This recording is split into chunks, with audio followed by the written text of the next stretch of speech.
All right, I'm Dwayne Clayden. I was a paramedic and police officer for 41 years, and now I'm retired, and I write full-time. I write crime, and I really try to bring the realism of the street, what I experienced, into the crime novels.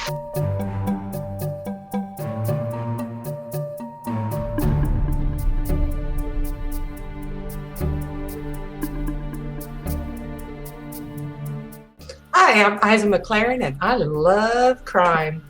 I write lighthearted crime fiction, and I'm also a publisher over at Three Furies Press.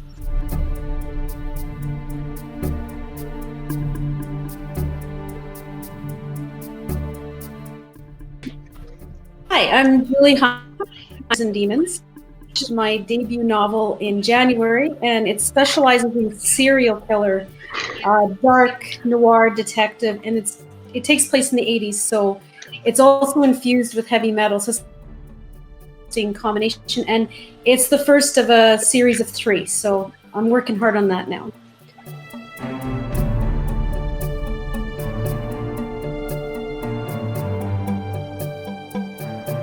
Hi guys, I write all kinds of genres, but I seem to come back to crime and thrillers most often, and I also like writing 80s inspired type stories. So those are a lot of fun. Like my Snow series is very much set in the present, but it's written kind of in that vein of an 80s style novel or TV show. So a lot of fun.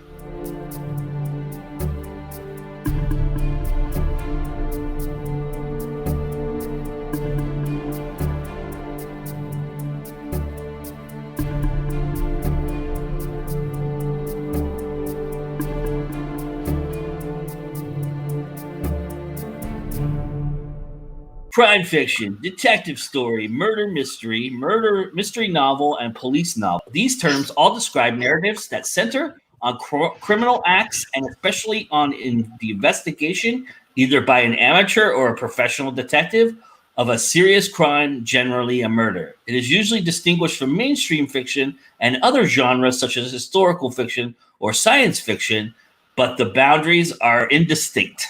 Crime fiction has multiple subgenres, including detective fiction, like whodunits, courtroom dramas, hard-boiled fiction, legal thrillers. Most crime drama focuses on crime investigation and does not feature the courtroom. Suspense and mystery are key elements to the genre. I kind of feel about that definition the same way I feel about trying to tell people about my book, because it kind of leaves out the whole lighthearted end of it. You know, if you think about like the Sue Grafton series or Janet Ivanovich's series, they're a lot more lighthearted. They're not dark and gritty. And in fact, my series, the main character is the criminal, and so far he hasn't gotten prosecuted. So it's sort of a different take on it. When I started writing, I had no idea how to actually categorize my book, and it turns out you really can't. It seems like there's so many specific subgenres that I don't know like that definition was really high level. So I guess for me, what I think you could do when you are writing a crime fiction is find out what specifically you're writing, so that when you're talking to people or trying to tell somebody what you're doing. Like for me, my biggest comp is Red Dragon. That's just in the general fiction section. That's not even in the crime section. And it kind of borders horror, and it's very dark. That way they know what they're getting. So I don't know that you can actually have just like an overarching definition that nails it on the head. Well, that's just it. You're trying to pigeonhole any of us into one category. Sometimes that just doesn't work because we cross over. I'm the same as the other guys, is that my stories are 1978 into the 80s. So, you know, I guess if it's 40 years old, it's historical fiction. So saying it's historical fiction hurts when you lived through that time, and those are your experiences you're writing about. Right. And, you know, they go further with kind of the area that I'm writing in, and they call it police procedural. Yeah. I can't think of a duller title than that. So I tend to say I write crime thrillers. I tend to use crime thrillers a lot as well. That's because even though, we, as we mentioned, there's cozy thrillers, there's murder mysteries, there's all different ways you can do it. Crime also can be mixed and matched with anything. You can have as a heist novel, a crime fiction. I think it is, but you can also have sci-fi crime, have crime set in the future on a space station. I mean, crime can work in many different elements, and you can mix and match those genres together. So I think it's it's hard to just pin down what crime is, because you can have crime happen in a comedy where the crime is secondary, but the comedy is the highlight. Is that still a crime novel? David Mamet always used to say the only thing criminal about his stories are the people that he's writing about. That's the only thing he thought was ever criminal was how bad those people were. He never, even though most of his stuff revolved around heists and deceptions and deviousness and crime for the most part, and its core. One of the cool things about this genre, well, actually not one of the cool things, probably one of the most tedious things about this genre, and it sounds like we're all in kind of a modern setting, so we probably all feel this pain, is the amount of research and the amount of things that we have to do, the amount of responsibility we feel to be authentic, right? I mean, obviously for Dwayne, it's a lot easier than for those of us who haven't been in that line, in that kind of setting before, but there's a lot of responsibility that comes if you're writing something that's in a period in which people remember that period, right? And so I'm kind of curious as how much you feel about that, and the amount of research you did to get to where you felt comfortable that this was going to be a story you wanted to tell. I did a lot of research, and I don't regret it, but I ended up being able to use it for more than one book. And quite honestly, I wanted to write a real serial killer, like a Ted Bundy. I researched a lot of those guys, and I built such a huge model that now I can spin off multiple characters. But guess what? I can pretend to be that person because I know what they would think and do and say and why.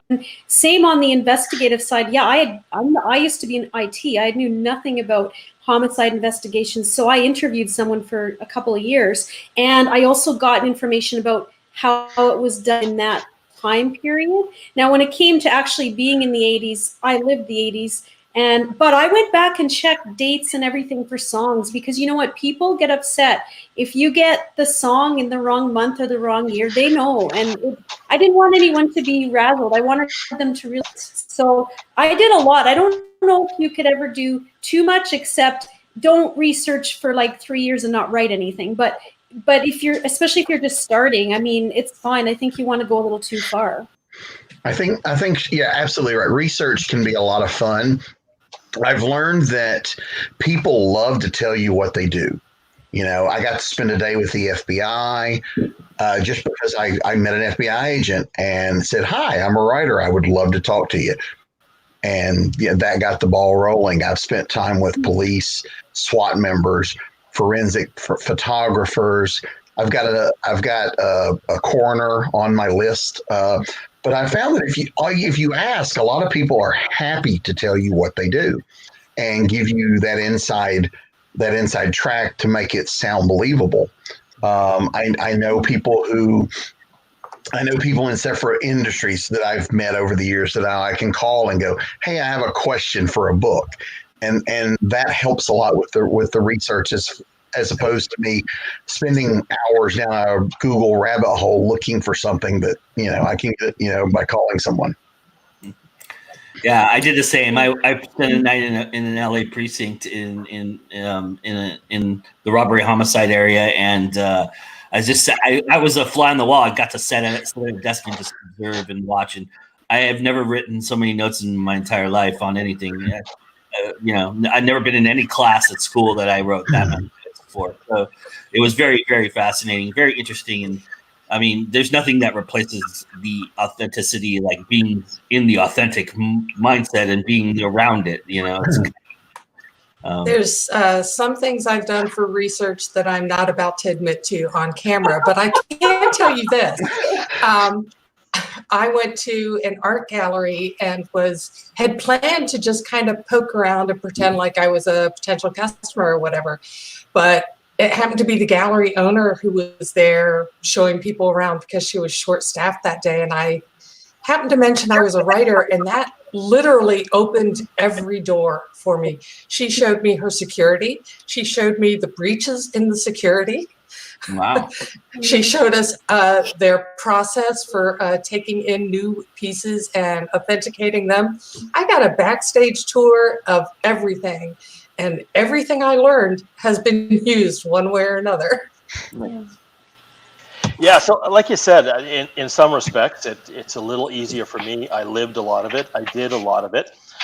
But what I try to do is give that experience to others too. So I trade. If I need proofreading done and somebody needs a crime scene looked at, then I'll look at it. And that's what my books. I try to be authentic. I mean, people laugh at some of the things, but in the late 70s, if dispatch needed to get a hold of us and wanted to tell us something that they couldn't say on the radio, we had to find a payphone and phone in to get that information. And we carried dimes in our pockets, so you could call in because they didn't want you using 911 to call in. We didn't have cell phones. I mean, we had a portable radio between the two of us. But I do tons of research too. You mentioned technology too, and man, the differences in the stories you can tell, how technology impacts those stories. You could tell a story set in the 80s, for example, where your protagonist learns that there's going to be an assassination attempt on the other side of town, and your entire story is getting from point A to point B in time. Right. You can't do that story exactly that way now because everyone has communication in their hands. So we as writers have to learn and adapt and find interesting ways to still tell that story. But because you can't just do I've got no signal, because then your readers roll their eyes. And yeah, I've on that point, Bobby, finding it interesting is that because we write in a decade that is past, and a lot of things like my nieces and nephews would have no idea what a payphone was. You could say it's a payphone, they would have no idea what it is. Then you put it in a novel. Is it your responsibility to explain those things because they're older and they don't exist anymore, or do you feel like you're writing toward an audience that would get that, or do you just concern yourself with any of that? I think I try to explain it a little at least, but I wouldn't spend a whole lot of time on it, because if you think about it, you go back far to a certain point, there are people alive now that have never lived in a world without personal computers. Yeah. Or, we have adults who have never lived without cell phones. So, but then are those people really reading stories set in the 80s anyways? Sometimes yes, sometimes no. We do tons of research, and we probably only end up using whatever it is, 5 or 10% of that. But it's the background knowledge we have that leads us through the story, I think. So we don't have to prove to the reader that we did all this research and we know all of this stuff. But some of it does become important. I loved writing the 80s because I didn't want it to be like CSI. I wanted to have a real investigation where the reader has to be part of solving the puzzle. And so there's a little bit of technology, but not a lot. And I think that's actually the way that I wanted to write a murder investigation. So I think it could be a lot of fun if you, like I said, take your time and get it correct. Right, so we're going to play a version of Family Feud real quickly. And of my research and of the people surveyed for my research, what do you think was the number one thing they said when I asked them, or somebody asked them what they thought, how to describe crime? What is the one word that they use to describe crime? Murder. Thriller. Actually, none of you got it. Murder would be number 2. Twist. Everybody said there's a twist. How do you feel about that? Because I feel like that's kind of criminal in itself.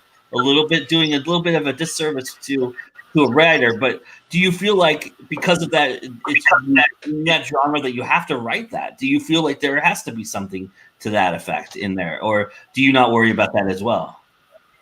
Sometimes yes, sometimes no. Yeah.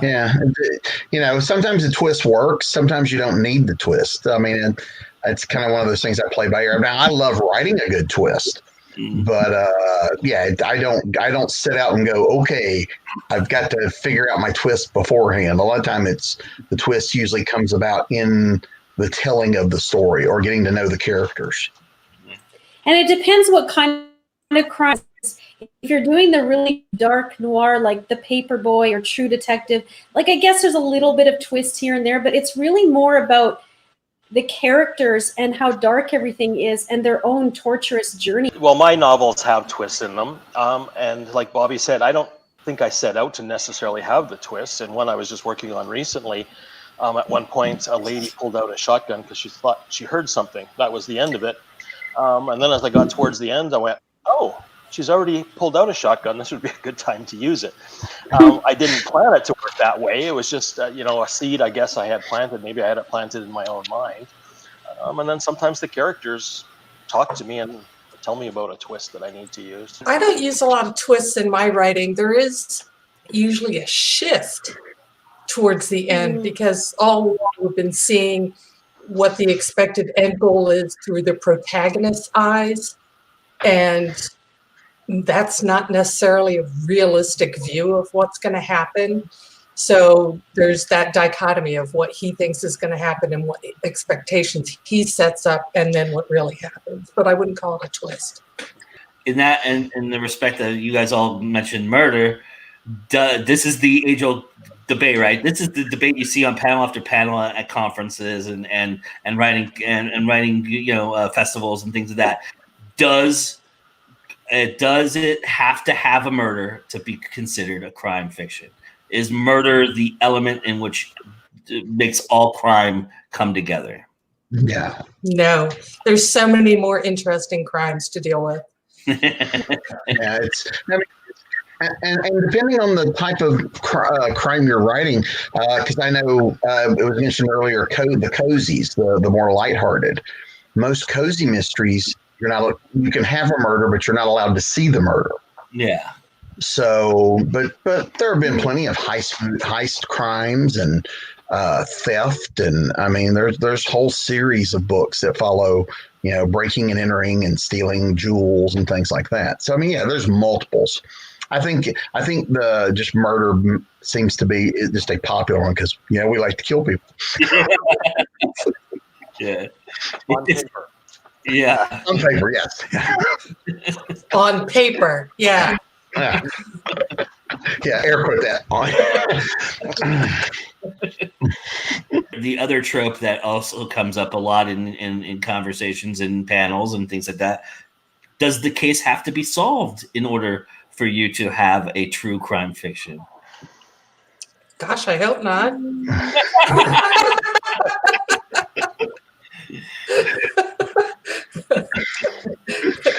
Yeah, I've had it a few times. I've had it a few times where the bad guys get away. Yeah, Nice. We may pick up with them later, but yeah. Are you same Dwayne as an ex police officer? Do you feel like you have to solve the crime? No. I had one character that everybody wanted to die at the end, and he didn't, and so he wasn't meant to come back in another book, but everybody hated him so bad, I didn't have a choice. I had to bring him back. So I think as long as you have a really solid resolution, it doesn't have to be solving the crime, but the reader's going to need to feel some satisfaction and go, okay, it didn't work. He certainly did everything he could to make it work. Something also that's very important, I believe, in crime fiction is the ancillary characters, especially if you're doing a twist or you have something where you're trying to solve a murder and it's not, and you don't always want it to be the most obvious character, so you have to create other characters around it. And the supporting cast is a real important role because a lot of times, people say, you see like movies like Touch of Evil and movies like that where it seems like the one person solved the crime, but really it didn't go that way. There was multiple people that helped along the way, and there was things that where the character would interview somebody and they would get a clue from that, and so those characters become important. How much of that for you is important? How do you guys really look to structure a good ancillary cast around your protagonist and antagonist? I think it's way more interesting if you're not exactly sure who committed the crime. Like if there's more than one person and you're trying to figure out him, is it her? Having cool characters that are fully rounded around everybody else will not only make the story better, sometimes it takes the story in unexpected directions. The snow books that I do are a series of novellas, and it was going to be they're standalones, but over 6 books, you were going to get one big story. Mm-hmm. And so I kind of had a rough plan for what would happen.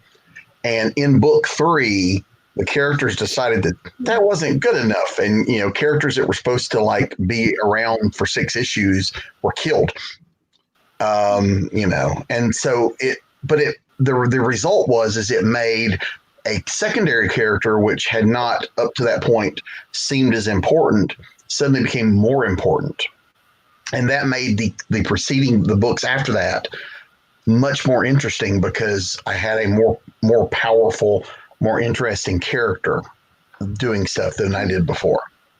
The stories I write the main crime is con artistry. And to pull off an effective large con, it takes multiple people. And then, so you've got this ensemble of people working together, but these people are all criminals. And the honor among thieves thing, that there's only so far you can trust them.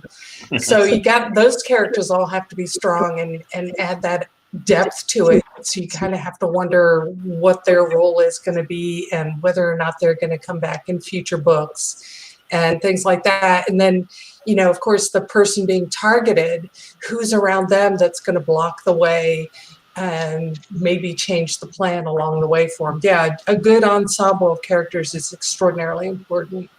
My stories are, I guess, maybe a little bit different in that you know who the bad guys are and you know what they're up to.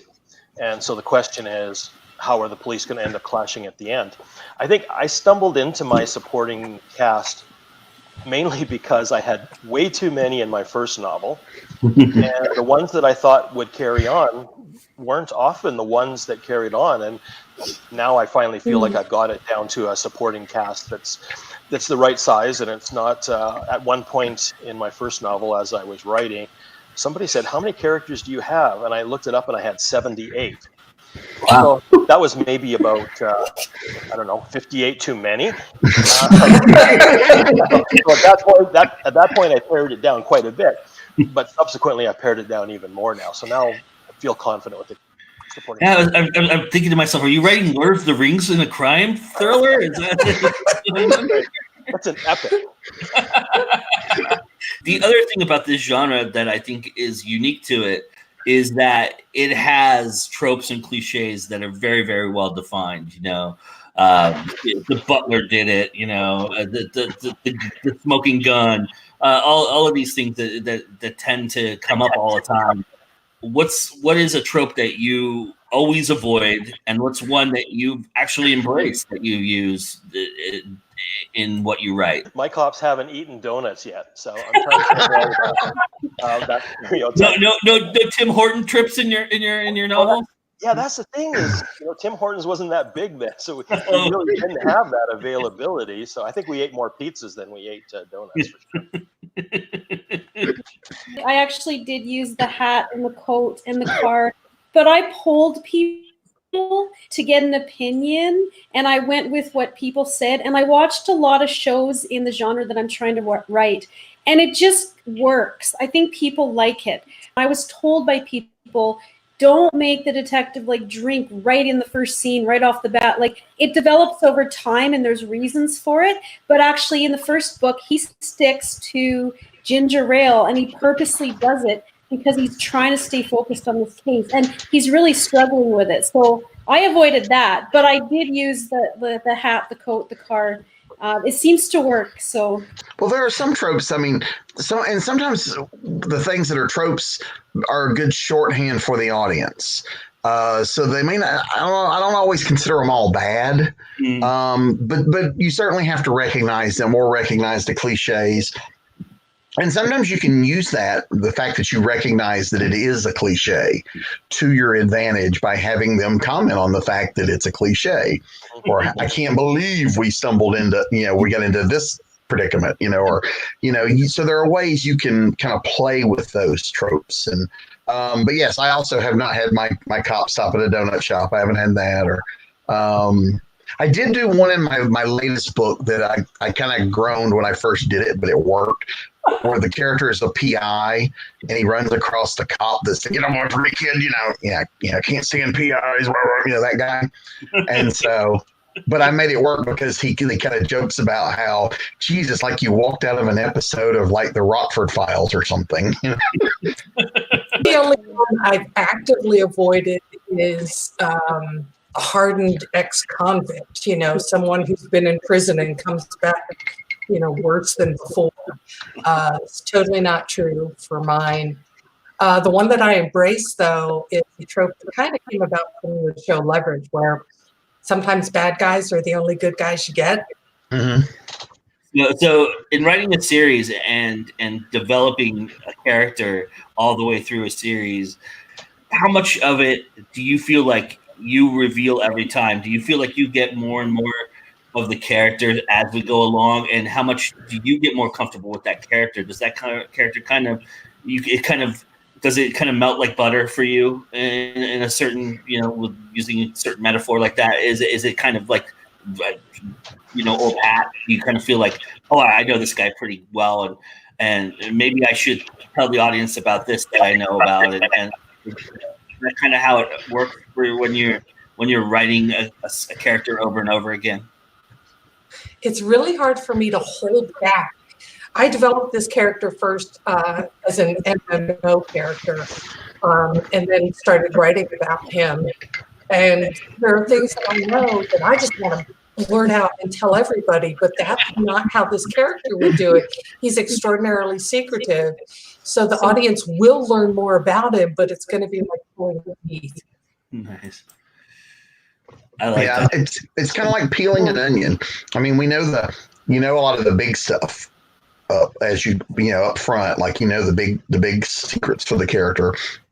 But as you continue going, you find and learn little new things and new nuggets that may not have been important to the big thing, but make the character more rounded. And I find that helpful as opposed to giving a big info dump of here's this character. It's you uncover little things as you go along, and I think that makes them a little more interesting and a little more real to the readers.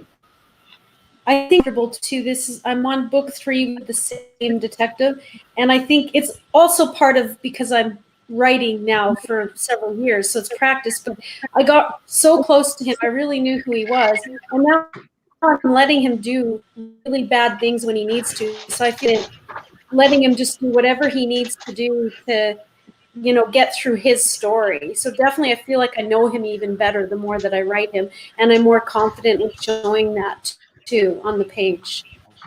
With my protagonist, I think a lot of it is about the changes that occur within him from book to book to book, and as those changes occur, then you get a little bit more of a backstory.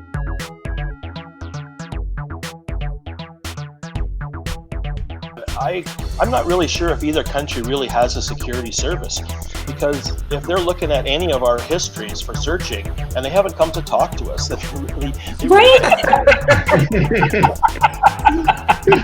I know. Oh, believe me, the FBI knows you exist. They're calling for me now, I know, but nobody showed up at my door. Well, they know we're at home now. Yeah. Well, I know I'm on an FBI list somewhere because they had to do the deep background before I could go visit the FBI. So I know I'm on a list somewhere.